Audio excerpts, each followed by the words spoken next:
여러분 안녕하십니까? 포항 MBC 뉴스데스크입니다. 13일간 주어진 선거운동이 중반전을 맞으면서 후보들의 한 표 호소가 열기를 뿜고 있습니다. 16년 만에 여야 맞대결로 펼쳐지는 경주시장 선거에서 국민의힘 준하경 후보는 힘 있는 여당 후보를, 더불어민주당 한영태 후보는 일당 독식을 막아달라고 호소했습니다. 김기현 기자입니다. 5일장은 표심 공략의 텃밭, 경주 최남단 양남시장을 찾은 준하경 후보는 국회의원의 지원 속에 시도의원 후보들과 합동 유세로 화력을 과시했습니다.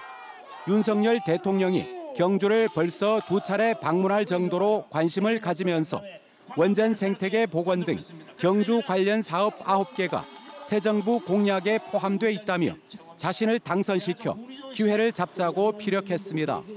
우리나라를 먹여 살리고 또 세계 시장을 주도할 소형 모듈 원자로가 집중적으로 개발되는 겁니다. 그렇게 되면 그 이득이 고스란히 우리 동경주 지역으로 오게 됩니다. 재정 자립도가 19%에 불과하지만 예산 1조 8천억 시대를 열었다며 사람이 몰려오고 일자리가 늘어나는 경주를 만들겠다고 약속했습니다. 그 예산이 얼마나 많은지 여러분 짐작이 안 가실 겁니다. 구미시가 우리보다 인구가 16만 명이나 많은데 우리 경주시의 예산이 구미시보다 훨씬 많습니다. 보수 정당 일색의 경주에서 4년 전 민주당 후보로 시의원에 당선되는 기염을 토했던 더불어민주당 한영태 후보는 경주 최북단 안강장을 공략했습니다. 자신에게 주는 표는 버려지는 표가 아닌 일당 독식의 오만을 막는 건강한 회초리라며 국회의원 공천만 바라보는 후진적 구조를 타파해달라고 호소했습니다. 김석기 의원한테 눈치 보고 그 사람한테 공천만 받으면 자기는 당선이 되니까 그러면 이 지방선거를 왜 하는지를 모르겠어요. 지난 4년의 시의원 활동으로 과도한 시내버스 보조금 10억 원을 삭감하고 9건의 조례 발의와 11차례 5분 발언으로 일하는 의원상을 정립했다고 자평한 뒤 도심 활성화를 제1공약으로 제시했습니다. 시내권을 벗어난 대규모 아파트는 건축 허가를 내주지 않겠다, 불허하겠다 하는 게 저희 공약입니다. 준하경 후보의 압도적인 승리가 될지, 한영태 후보의 돌풍이 될지 선거전은 어느덧 중반을 돌고 있습니다. MBC 뉴스 김기영입니다. 울릉에선 국민의힘 정성환 후보와 무소속 남한권 후보 간의 양자 대결이 펼쳐지고 있습니다. 두 후보는 각자 자신이 울릉의 위기를 타파할 적임자라며 각종 공약을 제시했습니다. 박성아 기자의 보도입니다. 당내 경선에서 현역 군수와의 초접전 끝에 한 표 차이로 후보에 오른 국민의힘 정성환 후보. 울릉군 의원을 4차례 지낸 만큼 울릉군의 문제점과 군민들의 아픔을 누구보다 잘 알고 있다고 자신했습니다. 울릉도는 위기에 처해 있습니다. 이 위기를 극복하기 위해서는 강력한 추진력을 가진 후보가 필요하다고 생각해서 구수에 출마하게 됐습니다. 구수에 출마하면서 새로운 울릉, 희망의 울릉을 만들겠다는 각오로 100만 관광객 관광산업 인프라 구축과 1일 택배 시스템 도입, 도시관리 및 토지 용도 계획 변경 등을 6대 주요 공약으로 제시했습니다. 또 인구 감소와 부족한 의료시설, 높은 물가 등 울릉군의 수건 사업을 확실히 해결하겠다고 공언했습니다. 우수한 의사들을 영입하고 울릉군 의료원을 안정화시키겠습니다. 가고 간단한 수술, 웬만하면 또 골든타임을 요하는 환자들은 지금 소방서가 완공되면 지난 지방선거에서 고배를 마시고 두 번째 출사표를 던진 무소속 남한권 후보. 육군 준장을 지낸 경험에서 나오는 강한 리더십으로 울릉군의 부흥을 이끌겠다고 다짐했습니다.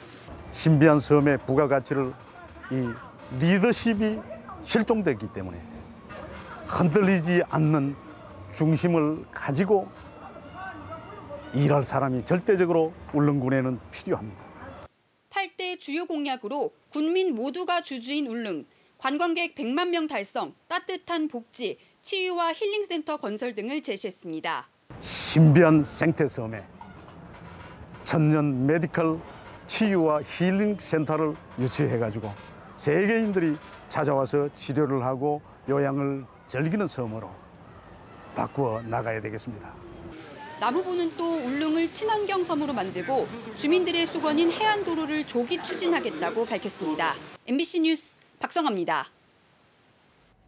9일 앞으로 다가온 제8회 전국동시 지방선거에 경북 선거인 수가 226만 8,707명으로 확정됐습니다.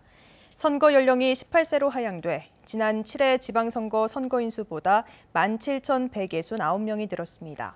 성별로는 남성은 113만 7,804명이고 여성은 113만 903명입니다.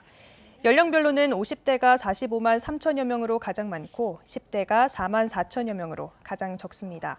사전투표는 오는 금요일인 27일부터 이틀 동안 전국 사전투표소 어디에서나 할 수 있습니다.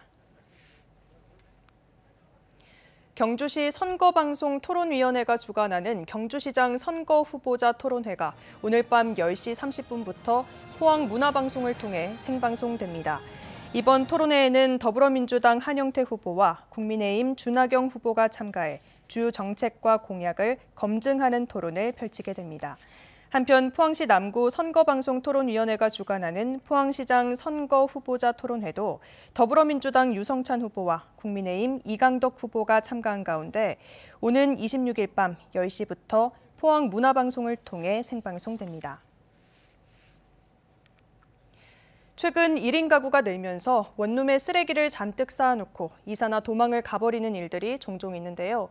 비양심적인 사람들도 있지만 은둔형 외톨이같이 우리 사회가 돌봐야 하는 사람들도 있다고 합니다. 배현정 기자가 취재했습니다.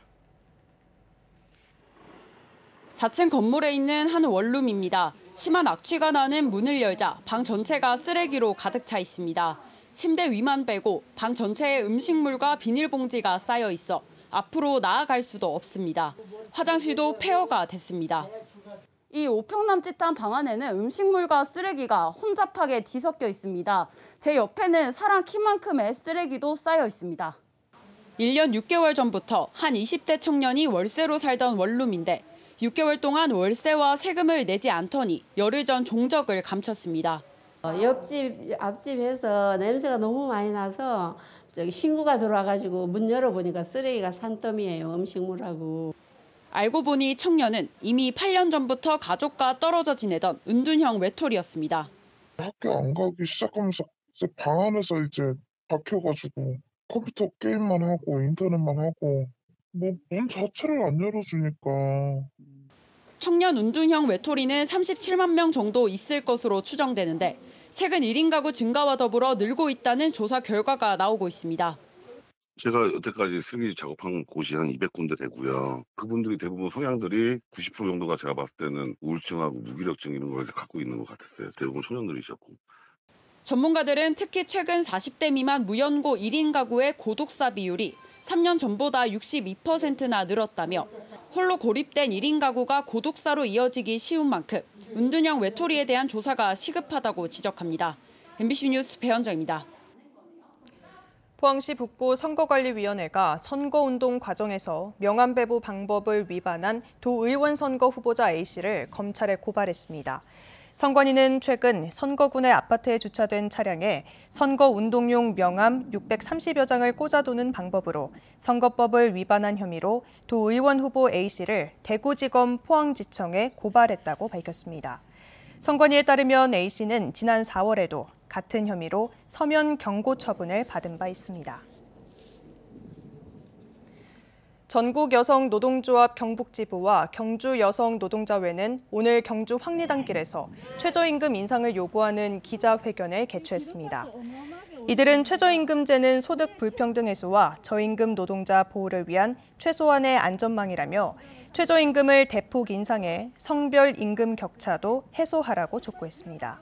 또 최저임금위원회의 사용자 측이 업종별 차등 적용을 주장하지만 이는 원래 저임금이었던 여성 노동자의 임금을 더욱 낮추는 이중차별을 가져올 것이라고 밝혔습니다. 특히 한국은 성별 임금 격차가 세계 1위로 900만 명의 여성 노동자 가운데 52.3%가 비정규직이며 4명 중 1명이 저임금 노동자라고 밝혔습니다. 오늘도 30도 안팎의 더위 속에 내일까지 때이른 고온 현상은 이어지겠습니다. 큰 일교 차이는 주의가 필요합니다. 조주경 기상캐스터입니다. 벌써 봄이 끝나버린 건지 한여름처럼 날이 덥습니다. 오늘 경주의 한낮 기온은 33.3도를 기록하면서 평년 수준을 9도가량 웃돌았는데요. 올 들어서 가장 더웠습니다. 따뜻한 남서풍이 지속적으로 불어들면서 내일도 고온 현상은 계속되겠습니다. 내일도 경주의 낮 최고 기온은 33도를 기록하겠습니다. 갑자기 찾아온 더위 속에 건강 잃지 않도록 주의해 주시기 바랍니다. 이어서 자세한 내일 기온 보겠습니다. 내일 아침 기온은 16도에서 20도 분포로 출발하겠고요. 한낮 기온은 25도에서 33도까지 오르면서 아침과 낮 기온 모두 오늘과 비슷한 기온 보이겠습니다. 울릉도와 독도의 아침 기온은 울릉도 19도, 독도 18도로 출발하겠고요. 한낮 기온은 울릉도 25도, 독도 21도까지 오르겠습니다. 동해상에는 내일까지 바다 안개가 짙게 끼겠습니다. 해상 안전사고에 주의해 주시기 바랍니다. 바다의 물결은 전해상에서 최고 1.5m로 계속해서 잔잔하게 일겠습니다. 모레 목요일에는 날이 흐려지면서 더위가 한풀 꺾이겠지만 주말부터는 또다시 30도를 웃도는 더위가 이어지겠습니다. 날씨였습니다. 경북에서 코로나19 신규 확진자가 1,668명 발생했습니다. 시군별 신규 확진자 수는 포항 388명, 경주 47명, 울진 7명, 영덕 6명입니다. 울릉에서는 이틀째 신규 확진자가 발생하지 않았고 중증 환자 전담치료 병상 가동률은 32.8%입니다. 오늘 오전 0시 16분쯤 포항시 북구 흥해읍 대련리의 한 야산에서 불이 나 2시간 10분 만에 꺼졌습니다. 이 불로 다친 사람은 없었지만 산림 0.05헥타르가량이 불에 탔습니다.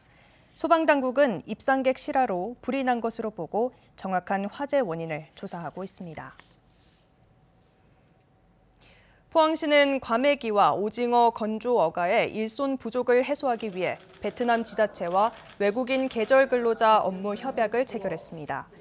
이번 협약을 통해 올 하반기에 200여 명의 베트남 계절 근로자를 확보하고 국내 다문화 가정에 베트남 현지 가족을 계절 근로자로 입국시키는 방안도 추진합니다. 한편 포항시는 지난 2년간 코로나 확산으로 외국인 근로자 인력 수급에 어려움을 겪었다며 이번 협약으로 지역 수산업계에 큰 도움이 될 것으로 기대하고 있습니다. 영국 명품 브랜드 버버리 측이 국내 학교 교복 제작사가 자사의 상표권을 침해했다는 문제 제기와 관련해 경북에도 4개 중고등학교가 해당돼 내년부터 교복 디자인을 변경해야 합니다. 경북교육청은 버버리 체크 무늬와 유사한 디자인이 사용된 중학교 1곳과 고등학교 3곳에 교복 디자인 변경을 지시했다고 밝혔습니다.